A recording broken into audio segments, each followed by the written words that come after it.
Hello friends, வணக்கம் and welcome back to our channel. இன்றைக்கி நம்ம சேனலில் என்ன வீடியோ பார்க்க போகிறோன்னா, ஒரு சூப்பரான நண்டு குழம்பு தான் செய்ய போகிறோம். நண்டு குழம்புனாவே எல்லாருக்குமே ரொம்ப ரொம்ப பிடிச்சதாக இருக்கும். சில பேர் நண்டை ட்ரை பண்ணாமல் இருப்பீங்க. கண்டிப்பாக ட்ரை பண்ணி பாருங்கள். செம்ம டேஸ்ட்டு அட்டகாசமாக இருக்கும். வாங்க இந்த நண்டு குழம்பு எவ்வளோ சுலபமாக ஈஸியாக சமைக்கலான்றதை நம்ம இந்த வீடியோவில் பார்க்கலாம். இந்த வீடியோ உங்களுக்கு பிடிச்சிருந்தா நம்ம சேனலை இன்னும் சப்ஸ்கிரைப் பண்ணாமல் பார்க்குறீங்கன்னா மறக்காமல் சப்ஸ்கிரைப் பண்ணிக்கோங்க.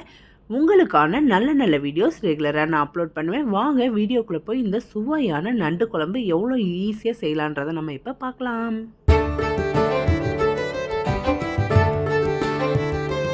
நண்டு குழம்பு பண்ணுறதுக்கு 1 கிலோ நண்டு வாங்கி நல்லா தோள்கள் எல்லாத்தையும் மேலே இருக்கிற ஷெல்லெல்லாம் ரிமூவ் பண்ணி நல்லா கழுவி வச்சுருக்கேன். இப்போ இதுக்கு தேவையான மசாலா எல்லாம் பார்க்கலாம். ஒரு பிளேட்டில் 1.5 டேபிள் ஸ்பூன் அளவுக்கு மல்லி எடுத்திருக்கேன். கூடவே 6-7 வரமிளகா எடுத்திருக்கேன். 1 டேபிள் ஸ்பூன் அளவுக்கு மிளகு எடுத்துக்கோங்க.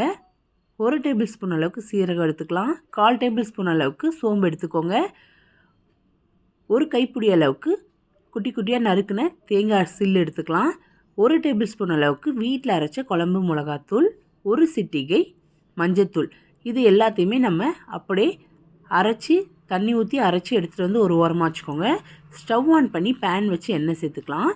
எண்ணெய் சூடானோடனே பட்டை, லவங்கம், சோம்பு, கிராம்பு, ஏலக்காய்லாம் சேர்த்துட்டு 2 பெரட்டிட்டு கூடவே ஒரு பச்சை மிளகாவை கீறி சேர்த்துக்கோங்க. 2 பெரிய வெங்காயத்தை குட்டி குட்டியாக நறுக்கி சேர்த்துக்கிறேன். சேர்த்துட்டு வெங்காயத்தை நல்லா கண்ணாடி பதம் வர வரைக்கும் நம்ம ஃப்ரை பண்ணி எடுத்துக்கிட்டால் போதும். ரொம்ப ப்ரௌனாக மாறணும்னு அவசியம் இல்லை.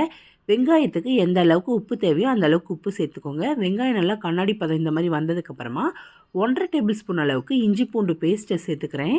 சேர்த்து நல்லா இதை கலந்து விட்டு இஞ்சி பூண்டு பேஸ்ட்டோட பச்சை வாசனை நல்லா போகிற வரைக்கும் நல்லா இந்த எண்ணெயில் இஞ்சி பூண்டு பேஸ்ட்டை வதக்கிக்கலாம். பாருங்கள், நல்லா வதங்கி வந்திருக்கு. இப்போ நம்ம ஏற்கனவே சுத்தம் பண்ணி எடுத்து வச்சுருக்கிற நண்டு எல்லாத்தையுமே இதுக்குள்ளே சேர்த்துக்கலாம். நண்டு சேர்த்துட்டு நண்டுக்கு எந்த அளவுக்கு உப்பு தேவையோ அந்த அளவுக்கு உப்பும் நம்ம இப்போ சேர்த்துக்கலாம். அப்போ தான் நண்டில் நல்லா உப்பு பிடிக்கும். சேர்த்துட்டு நல்லா 2லேருந்து 3 முறை நல்லா கலரி விடுங்க. கொஞ்ச நேரம் கழித்து ஒரே ஒரு தக்காளியை குட்டி குட்டியாக கட் பண்ணி இதுக்குள்ளே சேர்த்து திரும்பவும் கலந்து விட்டுருங்க. கலந்து விட்டு ஒரு 2 நிமிஷத்துக்கு அப்புறமா நம்ம ஏற்கனவே ரெடி பண்ணி வச்சுருந்தோம்ல மசாலா, அந்த மசாலாவை நல்லா தண்ணி ஊற்றி அரைச்சி எடுத்துகிட்டு வந்திருக்கேன். இந்த மாதிரி கொஞ்சம் ஆரஞ்சு கலராக மாறினதுக்கப்புறமா அந்த மசாலாவை எல்லாத்தையுமே இதுக்குள்ளே சேர்த்துட்டு ஜாரில் இன்னும் கொஞ்சம் தண்ணி சேர்த்து அதையும் சேர்த்துக்கிட்டேன். சேர்த்து இப்போ நல்லா இதை கலந்து விட்டுருங்க. உப்பு செக் பண்ணி பாருங்கள். உப்பு கம்மியாக இருந்தால் உப்பு சேர்த்துக்கலாம். இந்த ஸ்டேஜில் நீங்கள் செக் பண்ணி பார்க்கும்போது மசாலா நல்லா காரசாரமாக இருந்தால் தான் உங்களுக்கு ஃபைனல் ஸ்டேஜில் வரும்போது இந்த மசாலா எல்லாமே நண்டுக்குள்ளே இறங்கி நண்டும் நல்லா கரெக்டான காரத்துக்கு வரும். அதிகமான காரமாக தெரியாது உங்களுக்கு. ஃபஸ்ட்டு இனிஷியலாக இதில் பண்ணும்போது உங்களுக்கு பார்க்க அப்படி இருந்தால் தான் உங்களுக்கு நண்டுக்குள்ளே நல்லா காரம் பிடிச்சி உங்களுக்கு சாப்பிட செம்ம டேஸ்ட்டாக இருக்கும். பாருங்கள், லைட்டாக இது கொதி வந்திருக்கு. லைட்டாக இப்போ மூடி வைப்போம். நல்லா நண்டு வேகட்டும்.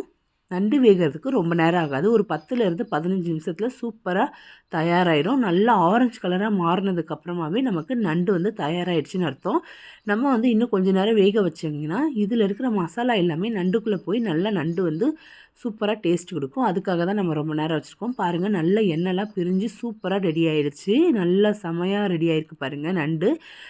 இப்போ இதில் இன்னும் கொஞ்சம் கூடுதலாக சுவை கொடுக்கறதுக்காக நான் ஒரு கொஞ்சமாக மல்லித்தழையை சுத்தம் பண்ணி குட்டி குட்டியாக கட் பண்ணி வச்சுருக்கிறேன்.